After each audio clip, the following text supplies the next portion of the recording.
సమస్యతో బాధపడుతున్నారా? ఇప్పుడు లేజర్ చికిత్సతో ట్రీట్మెంట్ రేంజ్ హాస్పిటల్స్ లో శాశ్వత పరిష్కారం. ఇప్పుడే సంప్రదించండి. మాజీ మంత్రి కొడాలి నాని ఆరోగ్య పరిస్థితి ఎలా ఉంది? అత్యవసరంగా ఆయన్ని ముంబై తరలించాల్సిన పరిస్థితి ఎందుకు వచ్చింది? వైఎస్ఆర్సీపీ నాయకులు కానీ కుటుంబ పక్షాన కానీ అధికారికంగా ఎవరూ స్పందించడం లేదు. కానీ ఆయన ఆరోగ్య స్థితి పైన రోజుకొక మాట వినిపిస్తుంది. దీనిపైన విశ్లేషణ చూద్దాం. మనతో పాటు అనలిస్ట్ చంద్ర శ్రీనివాస్ గారు ఉన్నారు. చంద్ర శ్రీనివాస్ గారు నమస్కారం. నమస్కారం అండి. కొడాలి నాని గారు ఫస్ట్ బాగానే ఉన్నారన్నారు, సడన్గా మళ్ళీ హాస్పిటలైజ్ అయ్యారు. అది కూడా ఎసిడిటీ ప్రాబ్లం, ఆయనకి కొంచెం గ్యాస్ట్రిక్ ఇబ్బంది వలన జాయిన్ అయ్యారు అన్నారు. ఇప్పుడేమో ఏకంగా 3 వాల్వులు బ్లాక్ అయినాయి అంటున్నారు. సర్జరీ చేయాలి, హైదరాబాద్లో సాధ్యం కాదని చెప్పేశారు అంటున్నారు. ముంబై స్పెషల్ ఫ్లైట్లో ముంబై తీసుకెళ్ళిపోయారు. అసలు ఏం జరుగుతుంది ఆయన ఆరోగ్యం పట్ల? ఇక్కడ ఒకటి సార్ కేశవ్ గారు, హైదరాబాద్లో సాధ్యం కాదంటూ ఏం లేదు సార్. ప్రపంచవ్యాప్తంగా కాకుండా 40-50 దేశాల నుంచి కూడా ఇక్కడికి వచ్చి వైద్యం చేయించుకుంటున్నారు. అంత మెరుగైన సదుపాయాలు, 750 బెడ్స్ ఉన్నాయి, 500 బెడ్స్ హాస్పిటల్స్ ఉన్నాయి. పెద్ద మనకు తెలియని కాదు. మరొకటి అటువంటిది హైదరాబాద్ కూడా సాధ్యం కాదు అంటే కొద్దిగా ఆశ్చర్యంగా స్పెషల్ రీజన్స్ కండిషన్స్ ఏమో అంటే అదే ఒకసారి చూడాలి. హెల్త్ రిపోర్ట్స్ కూడా కొన్ని బయటకు వస్తున్నాయి. ఎందుకంటే ముందు చెన్నై అన్నారు, సరే ఆయన వాట్ ఎవర్ ఈ రోజు రేపు అరెస్ట్ అనే పరిస్థితి నుంచి ఈరోజు ఆయన, ఎందుకంటే ఆయన ఆరోగ్యం కుదురుపడాలని మనం కూడా కోరుకోవాలి. చట్టం ప్రకారం ఏదైనా తప్పులు చేస్తే చట్టం ప్రకారం చట్టం తన పని తను చూసుకుంటుంది. ఇకపోతే ఆయన పాయింట్ ఆఫ్ వ్యూలో ఏజ్లో మీరు అన్నట్టు 4 రోజులు మొత్తం అన్ని బాడీ చెకప్ చేసి యాంజియో చేశారన్నారు. 3 వాల్వ్స్ కంప్లీట్ బ్లాక్ అయిపోయినారు.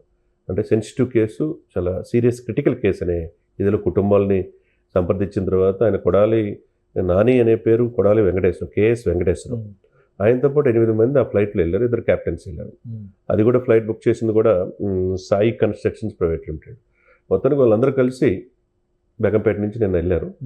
అది సర్జరీ జరిగిందా లేదా అయిందా ఇంకా బులెటిన్ బయటికి రాలా. ఏదైనా కానీ ఈ సిచ్యువేషన్స్కి అంటే ఒత్తిడి మీద, లేకపోతే ఇంతకుముందు గతంలో కూడా హార్ట్ ప్రాబ్లం ఆయనకి ఏమైనా ఉందా? ఎందుకంటే ఇప్పుడు 3 వాల్వ్స్ బ్లాక్ అయినాయి అంటే ఇప్పటికిప్పుడే వచ్చింది కదా. ఏమంటారు కేశవ్ గారు? అంటే ఇప్పుడు డాక్టర్స్ రిలీజ్ చేసిన రిపోర్ట్స్లో కూడా చాలా క్రిటికల్ కేర్ అన్నట్టుగా రాశారు. కానీ ఆయన సాధారణ స్థితిలో ఉన్నారా, లేదంటే అసలు ఆయన ఎలా వెళ్ళారు అనేది కూడా ఎక్కడ ఒక్క ఫోటో కానీ దృశ్యం కానీ ఏది రాలా. అంబులెన్స్లో తరలించారా, ఆయన ఏంటి పరిస్థితి అనేది? అవునవును.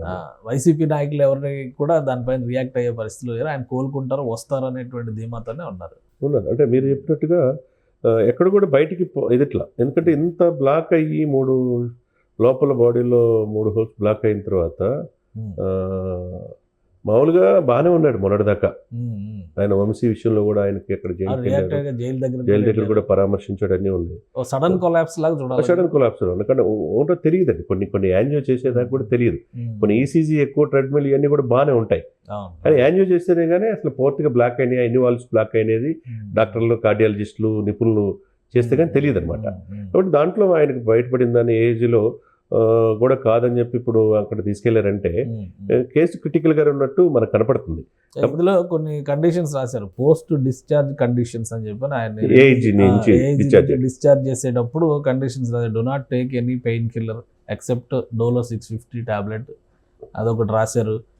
Do not stop any medication without consulting your cardiologist. అంటే మేజర్గా హార్ట్ రిలేటెడ్ ప్రాబ్లంతోనే ఆయన సఫర్ అవుతున్నారు. హార్ట్ రిలేటెడ్ అది ఇప్పుడు బయటపడింది కాబట్టి 3 వాల్వులు బ్లాక్ అంటే అది కంప్లీట్ బ్లాక్ అయినాయా, 100%, 90% బ్లాక్ అవుతూ ఉంటాయి.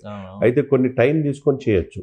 లేకపోతే ఓపెన్ హార్ట్ సర్జరీ చేయాలంటే వాళ్ళు ఇంత సక్సెస్ రేట్ ఇంత అనేది కూడా డాక్టర్లు చెప్తారు. మరి ఇక్కడున్న నిపుణులు ఇది సీరియస్ కేసు అని చెప్పి అన్నపట్టి ముంబైకి వెళ్ళారు. ముంబై బ్రీచ్ కాండి హాస్పిటల్తో పాటు ముంబైలో చాలా హాస్పిటల్స్ ఉన్నాయి. ఇప్పుడు ఎందుకంటే రఘురామకృష్ణరాజు గారిని కూడా అప్పుడు ఓపెన్ హార్ట్ సర్జరీ ముంబైలో చేశారు. కాబట్టి నిపుణులైన వాళ్ళు ఎయిమ్స్ నుంచి డాక్టర్స్ అంతా కూడా ఢిల్లీలో ఎట్లా ఉంటారో ముంబైలో కూడా ఉంటారు అనమాట. కాబట్టి అక్కడికి తీసుకెళ్ళినట్టుగా మనకి ఇప్పుడున్న సమాచారం. ముంబైలో సర్జరీ జరిగే అవకాశాలు ఉంటాయండి. ఈరోజు సాయంత్రానికి కానీ మనకి వాట్ ఈస్ ద సిచ్యువేషన్, అంటే ఆయనకి ఎలా ఉంది, ఏం జరగబోతుంది, స్టంట్స్ వేసారా, ఓపెన్ హార్ట్ సర్జరీ చేశారా, లేకపోతే ఎలా ఏంటి అనేది. ఏజ్ పరంగా కూడా మాక్సిమం 53, 54, 55 లోపే ఉన్నారు ఆయన. ఇంత క్రిటికల్ గా రావడానికి ఏంటి ప్రాబ్లమ్స్ ఏమన్నా, వేరే అలవాట్లు కానీ ఇవి కానీ, స్ట్రెస్ కానీ? ఈ మధ్యకాలంలో వరుసగా ఓటమి తర్వాత ఆయన 4 సార్లు కంటిన్యూస్ ఎమ్మెల్యే. ఫస్ట్ టైం ఓటమి చూశారు, ప్రభుత్వం కూడా లేదు. లాస్ట్ టైం ప్రభుత్వం లేనప్పుడు ఆయన ఎమ్మెల్యేనే. 2019లో అంటే ప్రభుత్వం వచ్చింది, 14లో ఎమ్మెల్యేనే, ప్రభుత్వం లేదు, అయినా కానీ అప్పుడు నిలబడ్డాడు. ఇప్పుడు ఇదంతా ప్రెషర్ వలన ఆయన మీద హెల్త్ మీద ఎఫెక్ట్ ఉంటుందండి. అంటే ఒకటి సార్, ఈ గుండె జబ్బు అనేది చెప్పి రాదు అన్నట్టుగా మన ఆహారపు అలవాట్లు, మద్యం ఉన్నా, గుట్కాలున్నా, లేకపోతే సరైన టైంకి భోజనం చేయకపోయినా, రకరకాలు ఉంటాయి. హెరిడిటీ, ఒకసారి వంశపారపర్యంగా తండ్రి తల్లిదండ్రులకు ఎవరికన్నా రావచ్చు. ఇలాంటి లేకపోతే ఇవన్నీ ఒక ఎత్తు అయితే, ఈ ప్రెజర్, ఈ ఒత్తిడి తట్టుకోలేకపోవటం, సరైన శారీరక శ్రమ, మార్నింగ్ వాకింగ్ ఇట్లాంటివి లేకపోవటం, ఇవన్నీ కూడా రకరకాల కారణాల వల్ల కొద్దిగా ఇబ్బందులు అనేది బయటపడింది. ఏదైనా అఫీషియల్ రిపోర్ట్ వచ్చే.